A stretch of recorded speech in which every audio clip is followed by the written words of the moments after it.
अस्सलाम वालेकुम एवरीवन, उम्मीद है आप सब खैरियत से होंगे। आज ही मैं आपसे शेयर करने वाली हूँ बहुत मज़े की रेसिपी।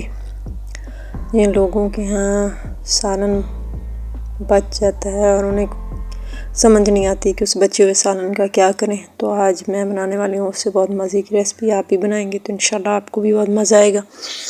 हाफ़ प्याज और थोड़ी सी सब्ज़ मिर्च। आप अपने अकॉर्डिंग प्याज कम ज़्यादा कर सकते हैं, सब्ज़ मिर्च कम ज़्यादा कर सकते हैं। अगर आपके सालन में मसाला ज़्यादा हो तो आप मसाला भी कम कर सकते हैं। और उसमें अगर आपके पास बेसन हो तो ठीक, ना हो तो आप थोड़ा सा हाफ़ कप आटा भी डाल सकते हैं, यानी उसकी बाइंडिंग अच्छी हो जाए, जोड़ अच्छा जाए, तो टूटे ना अगर आप उसको बनाते हैं तो। यहाँ फिर मैंने उसमें डाला हाफ़ कप आटा, 1 टीस्पून खुश्क धनिया और हाफ़ टी स्पून ज़ीरा, 1 चुटकी हल्दी। मिर्च चूँकि वैसे मेरी ज़्यादा थी अंदर, तो फिर मिर्च मैंने डालनी मुनासिब नहीं समझी। और नमक अपने टेस्ट के अकॉर्डिंग, अगर आपके सालन में सही है तो आप थोड़ा डालेंगे। हाफ़ टी स्पून यहाँ ज़ीरा, और उसमें डालेंगे नमक, हल्दी, सुर्ख मिर्च, वो आप अपने अकॉर्डिंग। अगर आपका फ्लेवर बहुत अच्छा है सालन का और आपको कुछ डालने की ज़रूरत नहीं है तो जस्ट, अगर आपने ज़ीरा और वो नहीं डाला क्योंकि इसको आप कबाब की शेप देने वाले हैं, तो फ्लेवर भी हल्का सा कबाब का ये मसाले का आना चाहिए, तो खुश्क धनिया और ज़ीरा डाल सकते हैं सिर्फ। अगर आपकी मसाला सारा ठीक है, सालन में किसी चीज़ की ज़रूरत नहीं है और डालने की, तो जस्ट आप हाफ़ कप बेसन, या बेसन ना हो तो हाफ़ कप गंदम का आटा वो डाल सकते हैं। और अगर मसाला कम हो तो अपने अकॉर्डिंग थोड़ा सा नमक मिर्च डाल सकते हैं, अदरवाइज़ ज़ीरा और खुश्क धनिया डालेंगे। इसको मिक्स करेंगे अच्छे से। अगर आलू हैं तो वो भी अंदर मिक्स हो जाएं। जो भी सालन बचा हुआ है, दाल हो, एवरीथिंग, वो उससे आप इसको बना सकते हैं।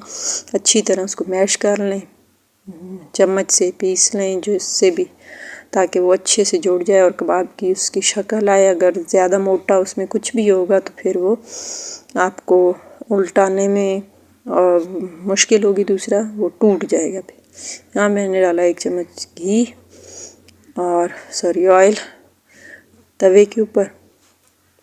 और ये मज़े के इसलिए भी होते हैं क्योंकि ये बहुत कम ऑयल में बनते हैं, यानी आप इसमें ऑयल बहुत ज़्यादा नहीं डाल लेंगे और बहुत कम ऑयल में बन जाएंगे और बहुत टेस्टी लगते हैं। बिल्कुल वो नहीं लगता कि जी अगर आपके सालन घर में इतना मज़े का नहीं था, पसंद नहीं किया गया और बच गया है तो आप ये बना लेंगे उससे, तो ये बहुत मज़े के लगेंगे। आपके बच्चों को, बड़ों को, सबको बहुत पसंद आएंगे अगर आप बनाएंगे। और चेक कीजिएगा और फिर कमेंट कीजिएगा कैसा बना है, तो इंशाल्लाह आपको बहुत मज़े के लगेंगे। जो भी सालन हो मर्ज़ी, सिर्फ ये हो सकता है शोरबा ना हो, जैसे गोश्त का बिल्कुल ही शोरबा होता है तो उसमें आप सोचेंगे आप कैसे कितना काटा डाल सकते हैं, कितना सारा बेसन डाल सकते हैं, तो वो फिर मुश्किल होगी। वो उसका इतना मज़े का, आप दाल जिसमें बहुत कम लिक्विड हो उससे बचे हुए सालन से आप कुछ भी बना सकते हैं। इसका जो मर्ज़ी आपका दिल करे मसाला वगैरह डालने को, तो यहाँ उसको उल्टाएंगे, चेक करेंगे कि अगर पक गया तो जब ब्राउन सा हो जाए तो आप इसको उतार सकते हैं। बाहर से पके हुए खाने, कबाब, ऐसी चीज़ें लेने की ज़रूरत नहीं है। आप घर में कम पैसों से, यानी कम पैसे लगेंगे, दूसरा कम सामान लगेगा, और आप उससे बहुत अच्छी सी मज़े की अपने बच्चों के लिए चीज़ें बना सकते हैं। बाहर से ख़रीदने की ज़रूरत नहीं है। और कोशिश करें जैसे मैं बना रही हूँ, आप साथ साथ अगर सीखते जाएं और समझ ना आए तो कमेंट करके पूछते जाएं। इंशाल्लाह मैं आपको हर चीज़ सिखाऊंगी, क्योंकि मेरी कोशिश होती है मैं घर में ही बच्चों का खाना बनाऊं। और कभी भी मेरे बच्चों ने बाहर से, कभी शाज़ होना दर ईद हो या अदरवाइज़ कभी बाहर का उन्होंने खाना, ये निमको पापड़ जो आजकल बच्चों का रोज़ का ही काम है, मेरे बच्चे ऐसा कुछ भी नहीं खाते और बहुत अवॉइड किया जाता है बाज़ार की चीज़ों को। तो कबाब कभी जो बच्चों का दिल करे, किसी को देखते हैं या सुनते हैं, कभी मूड बन जाता है उनका, तो आप कोशिश करें घर में ही। यहाँ जी आज मैं आपको दूंगी अपने ट्रेडिशनल एक मीठी स्वीट रेसिपी, जो इसको हमारे यहाँ रोट कहा जाता है। उसके लिए लिया है मैंने यहाँ पौना कप चीनी का, और 1 कप आप लेंगे गरम दूध। मेरा थोड़ा सा कम था, आप 1 कप पूरा कर सकते हैं इसको। तो उसको मिक्स करेंगे। दूध गर्म होगा तो इस चीनी का शीरा बन जाएगा और थोड़ी से दाने इसमें साबुत रह जाएंगे तो बहुत मज़े के लगते हैं। अगर आप सारी चीनी साबुत रहने देंगे तो वो फिर लिक्विड नहीं होगा, मीठा नहीं होगा। इसको इसी तरह मिक्स करते रहें जब दूध ठंडा हो जाए और जितनी चीनी बाकी बच जाए, वो कई कई दाने आ जाते हैं तो बहुत मज़े के लगते हैं। और फिर उसमें डालेंगे हाफ कप सूजी।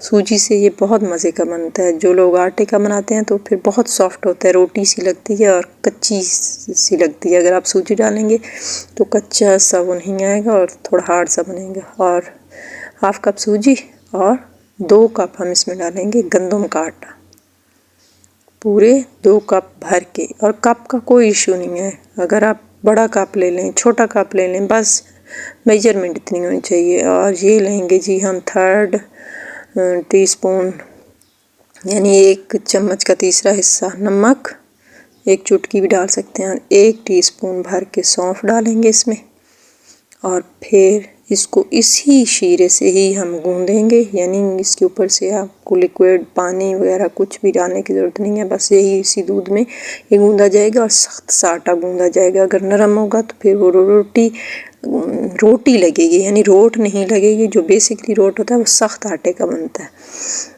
और थोड़ा सा आप इसको ले के जा सकते हैं जी, जैसे बिस्कुट वाला फ्लेवर होता है इसमें, वो ही आएगा आपको इंशाल्लाह। और ये जी मैंने सख्त सा पेड़ा बना लिया और बहुत हल्की सी आप आग रखेंगे, बस 1-2 ही लकड़ी हो जो हल्की हल्की जल रही हो।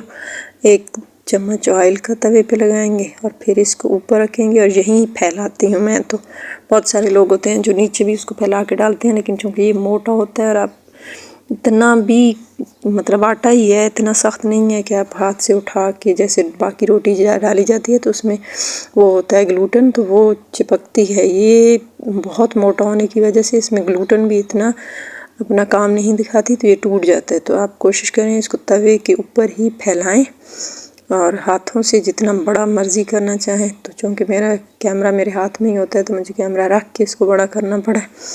तो ये यहाँ जी बन गए। बहुत हल्की सी आंच पे आप इसको पकाएंगे और फिर इसकी साइड चेंज करते रहेंगे वक्तन फ़वक्तन।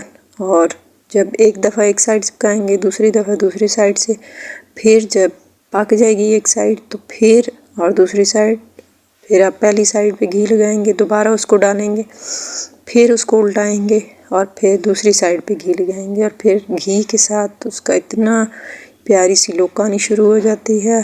आप आगे चल के देखेंगे तो आपको बहुत मज़े की लगेगी। ये जी अब दूसरी साइड से पक रहा है और उधर हल्का सा घी लगाया गया, इधर भी हल्का सा घी, तो ये बहुत मज़े का हो जाता है। अब देखें इसकी शक्ल इतनी प्यारी हो गई है माशाल्लाह से।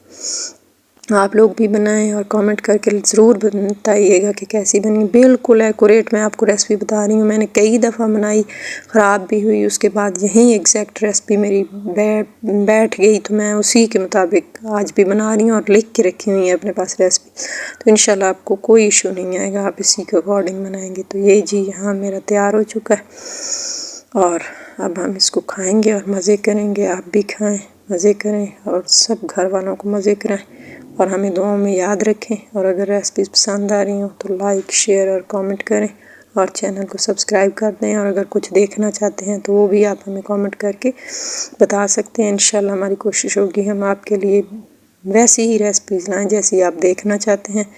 और अगर आपको हमारी रेसिपीज़ पसंद आए तो हमें भी दुआओं में याद रखें और वैसी बना के ख़ुद चेक भी करें कि आपके घर में वो कैसी बनती हैं। और तब तक के लिए अल्लाह हाफिज़।